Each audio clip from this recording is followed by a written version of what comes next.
Chapter 13 "I hope, my dear," said Mr. Bennet to his wife as they were at breakfast the next morning, "that you have ordered a good dinner to-day, because I have reason to expect an addition to our family party."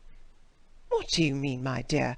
I know of nobody that is coming, I am sure, unless Charlotte Lucas should happen to call in, and I hope my dinners are good enough for her. I do not believe she often sees such at home." "The person of whom I speak is a gentleman, and a stranger." Mrs. Bennet's eyes sparkled. "A gentleman and a stranger! It is Mr. Bingley, I am sure. Well, I am sure I shall be extremely glad to see Mr. Bingley. But, good Lord, how unlucky! There is not a bit of fish to be got to-day. Lydia, my love, ring the bell. I must speak to Hill this moment." "It is not Mr. Bingley," said her husband. "It is a person whom I never saw in the whole course of my life." This roused a general astonishment, and he had the pleasure of being eagerly questioned by his wife and his 5 daughters at once. After amusing himself some time with their curiosity, he thus explained: "About a month ago I received this letter, and about a fortnight ago I answered it, for I thought it a case of some delicacy and requiring early attention. It is from my cousin, Mr. Collins, who, when I am dead, may turn you all out of this house as soon as he pleases." "Oh, my dear!" cried his wife, "I cannot bear to hear that mentioned. Pray do not talk of that odious man. I do think it is the harshest thing in the world that your estate should be entailed away from your own children, and I am sure if I had been you, I should have tried long ago to do something or other about it." Jane and Elizabeth tried to explain to her the nature of an entail. They had often attempted to do it before, but it was a subject on which Mrs. Bennet was beyond the reach of reason, and she continued to rail bitterly against the cruelty of settling an estate away from a family of 5 daughters, in favour of a man whom nobody cared anything about. "It certainly is a most iniquitous affair," said Mr. Bennet, "and nothing can clear Mr. Collins from the guilt of inheriting Longbourn.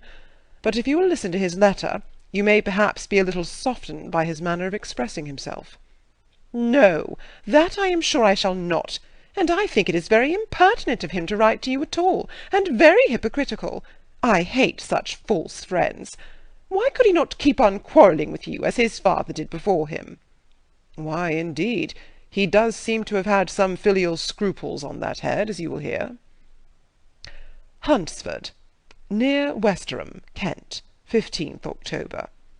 "Dear Sir, the disagreement subsisting between yourself and my late honoured father always gave me much uneasiness, and since I have had the misfortune to lose him, I have frequently wished to heal the breach, but for some time I was kept back by my own doubts, fearing lest it might seem disrespectful to his memory for me to be on good terms with any one with whom it had always pleased him to be at variance.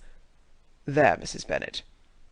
My mind, however, is now made up on the subject, for having received ordination at Easter, I have been so fortunate as to be distinguished by the patronage of the Right Honourable Lady Catherine de Bourgh, widow of Sir Lewis de Bourgh, whose bounty and beneficence has preferred me to the valuable rectory of this parish, where it shall be my earnest endeavour to demean myself with grateful respect towards her ladyship, and be ever ready to perform those rites and ceremonies which are instituted by the Church of England. As a clergyman, moreover, I feel it my duty to promote and establish the blessing of peace in all families within the reach of my influence, and on these grounds I flatter myself that my present overtures are highly commendable, and that the circumstance of my being next in the entail of Longbourn estate will be kindly overlooked on your side, and not lead you to reject the offered olive branch. I cannot be otherwise than concerned at being the means of injuring your amiable daughters, and beg leave to apologize for it, as well as to assure you of my readiness to make them every possible amends. But of this hereafter. If you should have no objection to receive me into your house, I propose myself the satisfaction of waiting on you and your family Monday, November 18th, by 4 o'clock, and shall probably trespass on your hospitality till the Saturday se'nnight following, which I can do without any inconvenience, as Lady Catherine is far from objecting to my occasional absence on a Sunday, provided that some other clergyman is engaged to do the duty of the day. I remain, dear sir, with respectful compliments to your lady and daughters, your well-wisher and friend, William Collins." "At 4 o'clock, therefore, we may expect this peace-making gentleman," said Mr. Bennet, as he folded up the letter. "He seems to be a most conscientious and polite young man, upon my word, and I doubt not will prove a valuable acquaintance, especially if Lady Catherine should be so indulgent as to let him come to us again." "There is some sense in what he says about the girls, however, and if he is disposed to make them any amends, I shall not be the person to discourage him." "Though it is difficult," said Jane, "to guess in what way he can mean to make us the atonement he thinks our due. The wish is certainly to his credit." Elizabeth was chiefly struck by his extraordinary deference for Lady Catherine, and his kind intention of christening, marrying, and burying his parishioners whenever it were required. "He must be an oddity, I think," said she. "I cannot make him out. There is something very pompous in his style.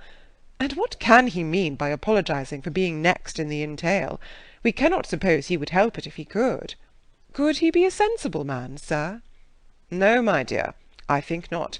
I have great hopes of finding him quite the reverse.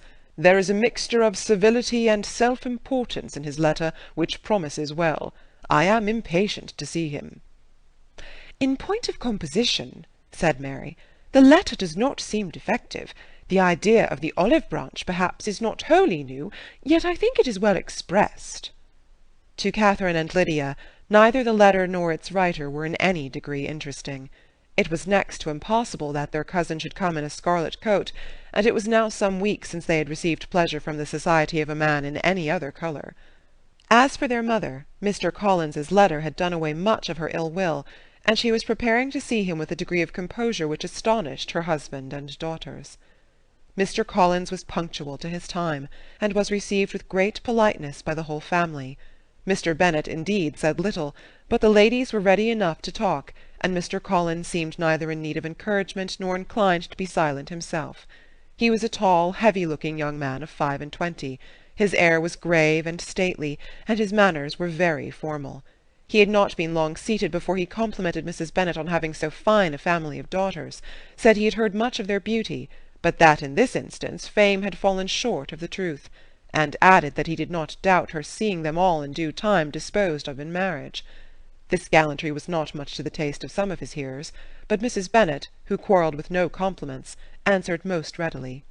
"You are very kind, I am sure, and I wish with all my heart it may prove so, for else they will be destitute enough. Things are settled so oddly." "You allude, perhaps, to the entail of this estate?" "Ah, sir, I do indeed. It is a grievous affair to my poor girls, you must confess. Not that I mean to find fault with you, for such things I know are all chance in this world. There is no knowing how estates will go when once they come to be entailed." "I am very sensible, madam, of the hardship to my fair cousins, and could say much on the subject, but that I am cautious of appearing forward and precipitate. But I can assure the young ladies that I come prepared to admire them. At present I will not say more, but perhaps when we are better acquainted—" He was interrupted by a summons to dinner, and the girls smiled on each other. They were not the only objects of Mr. Collins's admiration. The hall, the dining-room, and all its furniture, were examined and praised, and his commendation of everything would have touched Mrs. Bennet's heart, but for the mortifying supposition of his viewing it all as his own future property. The dinner, too, in its turn, was highly admired, and he begged to know to which of his fair cousins the excellency of its cooking was owing. But he was set right there by Mrs. Bennet, who assured him with some asperity that they were very well able to keep a good cook, and that her daughters had nothing to do in the kitchen. He begged pardon for having displeased her. In a softened tone she declared herself not at all offended, but he continued to apologize for about a quarter of an hour. End of Chapter 13.